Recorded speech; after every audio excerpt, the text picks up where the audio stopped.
ezali basi oyo tozosentir na motema kotala bandeko ya FCC oteni mosala oyo bango basali pendant 18 ans motu moko akoloba azalaki te pendant makambo nyonso elekela bango sikoyo tokomi na moma oyo oyo tolobi ke biso nyonso tokende de l'avant mpo tobikisa mboka na biso mais baza na mwa eloko moko boye eza na nsima na bango oyo bango balingi babimisa tozokomprendre yango na makambo bazosala. Eske makambo ya présidence ekoki kokota na parlement ndenge nini? Eske na constitution soki tosengi bango bapesa biso article oyo elobi ke parlement ekoki kotraite makambo ya présidence, eske bakopesa biso yango? Tomonaki ke baza bato ya mayele tosangana na bango totinda mboka liboso mais tozotrouve ke bazoluka kozongisa biso kaka na makambo ya nsima bule na bango eza ke baderange mokonzi ya mboka atravaille bien te ebandi ndenge nini président ya assemblée aya kotia motion ya présidence na kati ya parlement ezalaka te. Alors mosala ya cour constitutionnelle cour de cassation bango basalaka mosala nini?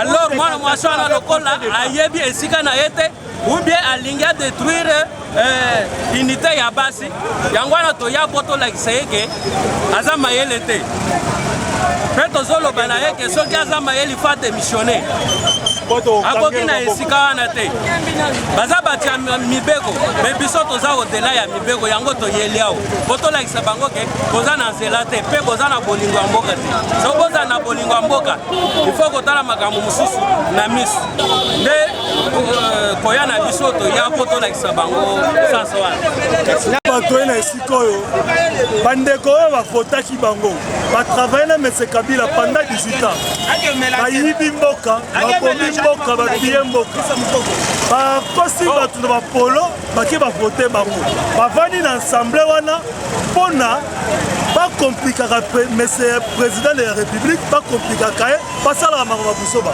mwana mwasi wana na mayele na classe oyo ya tanga na niveau oyo ya tanga ye akoki koloba babétise devant président de la république avandaki ema raisonnaki ema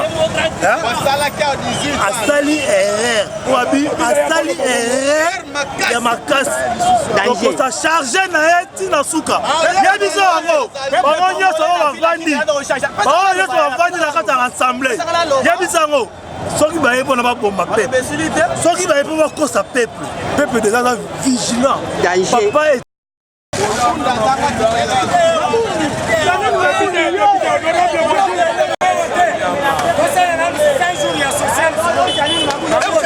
totelemi toye po tomona moto akontela mpo adiscute po aloba na biso bato tokotaki Félix toza awa mabunda présidente de l'assemblée soki tomoni ye moto asali busoba soki tomoni ye toyebi to eloko tokosalela ye anomaki moto oyo aza intérêt na bango me balobi te kasongo aza général ya la police abakomata idps te ntango bamoni intérêt ya peuple no omoni bakomi kokritike papa lelo eza lendi bato moke oyo omoni awa bato moke papa semaine oyo donc awa na tokomi na kanda oyo soki asala babandi biloko alakisaka bakuzula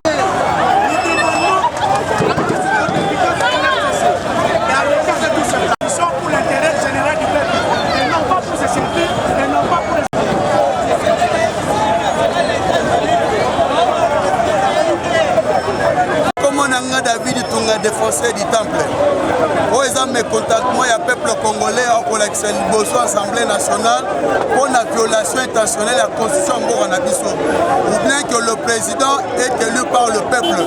Bas audacité, il y a pour examiner acte et action sur le plan administratif, il y a nomination à chef de l'État.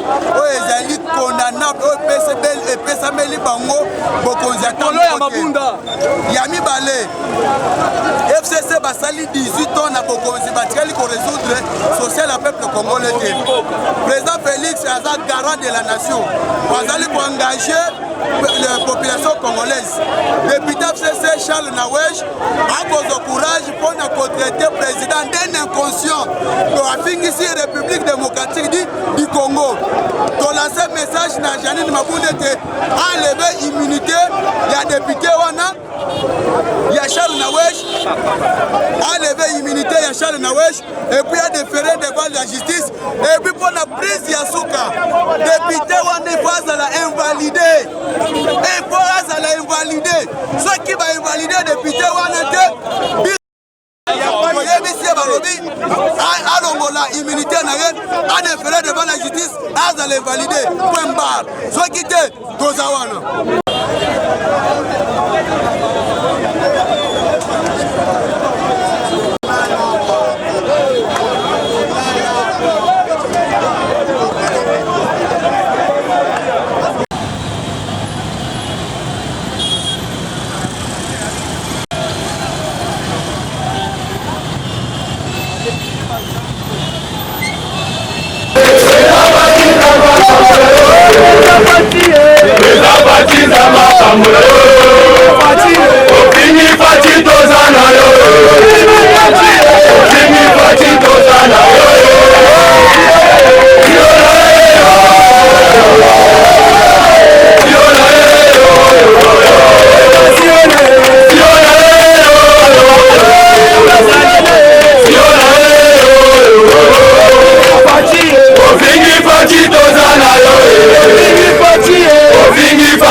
JCT en sigle.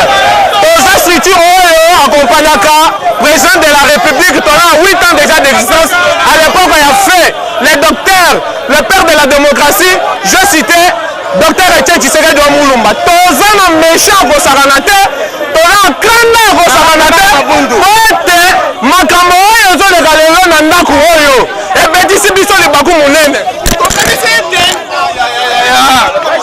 tokanisaki ete bandeko na biso tozali na bango na mariage bazalaki deja na bobangi po ete biso tolemisaki bango tolobaki ke loi démocratie asali toke na bango coalition mais tomoi coalition ezali bondoki ya hypocrisie pamba te andako oyo ekotraite ntango ata moke te makambo etali baacte ya président de la république madame Janine Mabunda aza kamikaze oyo ndeko Kabila na bato wana nyonso balingaka bolamu ya peuple congolais te po basala mabe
majorité na nzela bino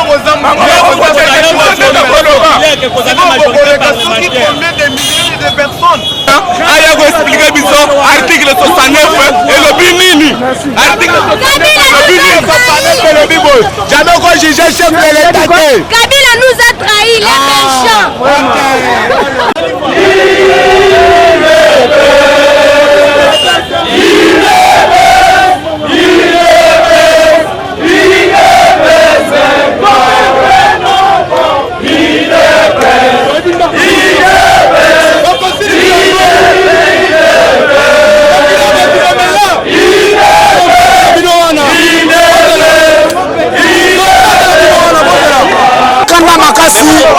eloko Jean Mabunda sali aza kotrahir mboka bokonza mboka bakointerpele jamais na l'Assemblée nationale yango moni biso pasa INC na IDPS otelemi mpe kotela eloko wana a violé article 69 ya constitution a violé article 77 ya constitution parce que ordonnance ya bokonza mboka mutu moko te akokotela yango te mais comment Jean Mabundi akokotela ordonnance wana yango biso basi totele na Jean Mabundi tozoloba soki akosimba fati biso tokokalobalabala awa toye en tant que peuple congolais pour manifester contre outrage au chef de l'État. Il y a une violation grave de la Constitution.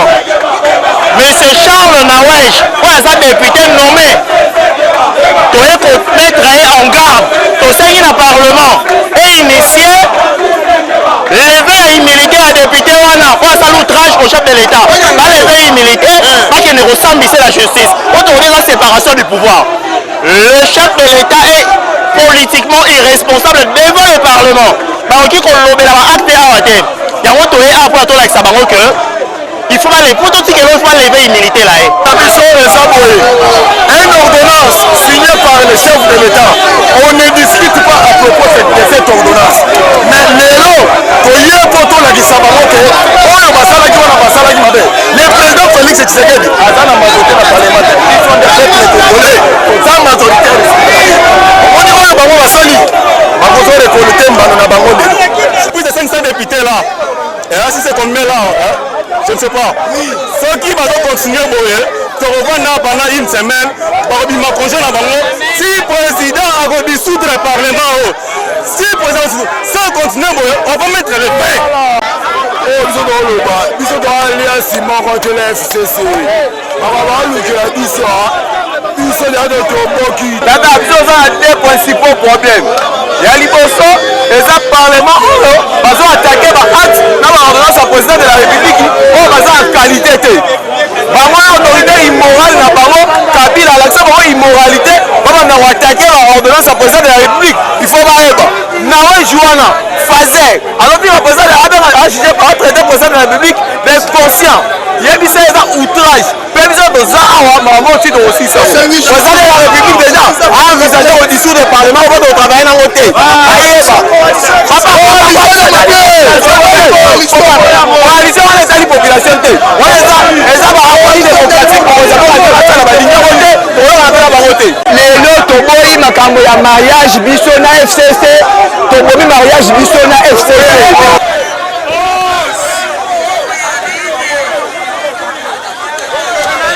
na biso ezali mpona koyesa badepute boye ntango un député oso se permettre kolobaka na président de la république c'est un inconscient c'est-à-dire biso bapeuple les 10 millions tovote toza mpe bainconscient ntango bino bozobake aviole constitution est eza permis baordonnance ya chef de l'état bino boya koatake yango na assemblée nationale ezalaka te le président de la république aza continuité même ya l'état toza na premier ministre oyo aza démissionnaire toza na moko bauti konome ilunga oyo akoti na fonction te alors le président balakisa biso pla article oyo président a violé constitution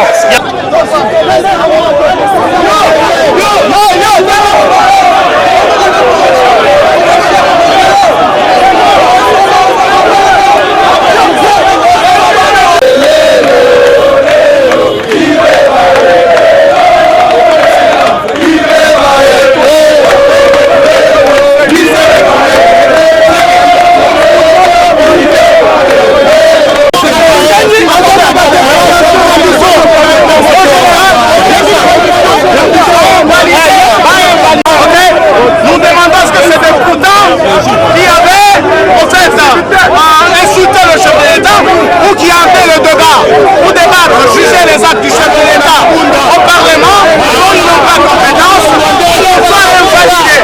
Parce que nous n'avons pas besoin de antivaleurs. Nous n'avons pas besoin de voir les antivaleurs. Nous avons besoin de reconstruire ce pays. Nous voulons vivre un Congo comme le Canada, un Congo comme le Japon, un Congo comme les États-Unis, un Congo comme la France. Et nous croyons fermement avec le chef de l'État, président de la République, M.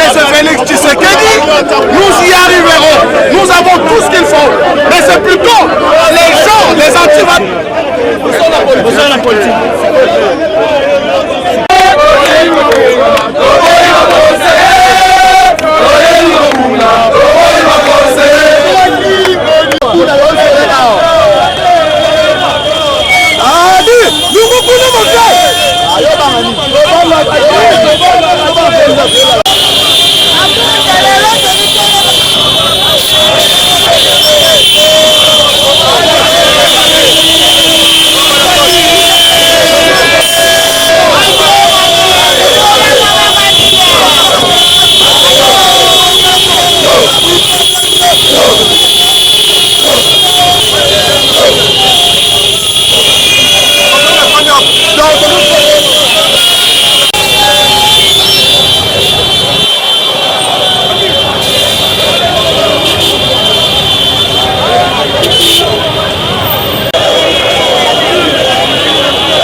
manifester désapprobation na biso na kanda toza na contre Nawej na Mabunda. Comment vous trouvez normal que Mabunda, président de l'Assemblée nationale, a autorisé une motion humiliant le président de la République, tandis que les actes du président de la République ne peuvent jamais être débattus au niveau de l'Assemblée nationale, au niveau de la plénière. Il ne pouvait pas le faire. Première chose. Deuxième chose, comment quelqu'un comme Nawej puisse se permettre de qualifier le président de la République d'un inconscient, ce qui ne s'était jamais fait à l'époque. Pour votre gouverne, en 2019, en janvier, après l'élection, ancien président Kabila, nous avons président ambassadeur itinérant.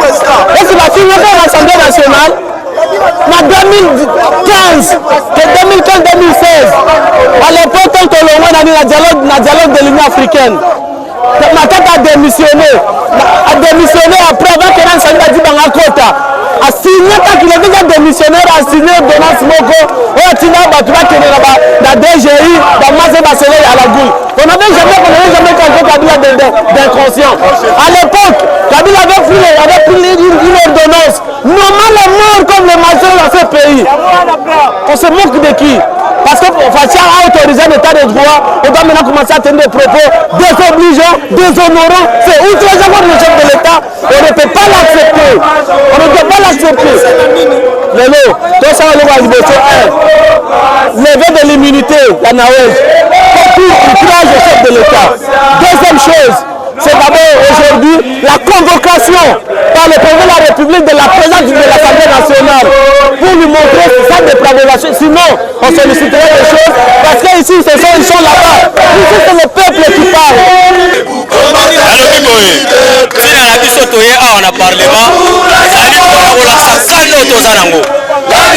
des Africains. Alors, quand on a les peuples, il faut qu'on respecte. Tous les langues de Tchèque, on a le solitaire, n'a pas mis sur la piste de l'Europe. Les langues FCC, à un autre chapitre aussi sous Méli. Donc, il doit l'appeler, donc, il y a la force, il y a l'équipement Nyoso, il y a pour le Molaye, il y a tout le Mola qui est par de manière démocratique. Nous avons aussi encore les muscles, il y a pour le Mola, même pas force. Alors, tout le rappel à l'ordre. On a touché Fachi, nous avons fait un combat de 17 ans. Ce n'est pas un petit combat comme celle-ci, on est trop se fatigué.